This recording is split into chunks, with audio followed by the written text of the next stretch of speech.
জীবনে অনেক কিছুই ভাইরাল করেছেন, এই দোয়াগুলা অবশ্যই অবশ্যই ভাইরাল করে দিবেন ইনশাআল্লাহ।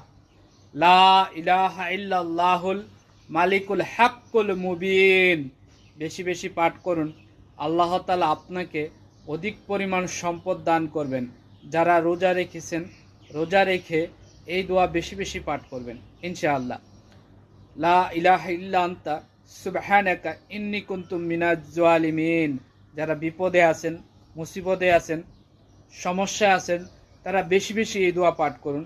আল্লাহ তাআলা আপনাকে ওই বিপদ থেকে, ওই সমস্যা থেকে তাড়াতাড়ি হেফাজত করবেন। সুবহানাল্লাহ। লা হাওলা ওয়ালা কুওয়াতা ইল্লা বিল্লাহিল আলিয়্যিল আযীম। লা হাওলা ওয়ালা কুওয়াতা ইল্লা বিল্লাহিল আলিয়্যিল আযীম। যে কোনো সমস্যায় মহান আল্লাহ তাআলার কাছে বিশ্বাস রেখে লা হাওলা ওয়ালা কুওয়াতা ইল্লা বিল্লাহিল আলিয়্যিল আযীম পাঠ করুন। আল্লাহ তাআলা আপনাকে ওই সমস্যা থেকে দ্রুত হেফাজত করবেন। সুবহানাল্লাহ, সুবহানাল্লাহ।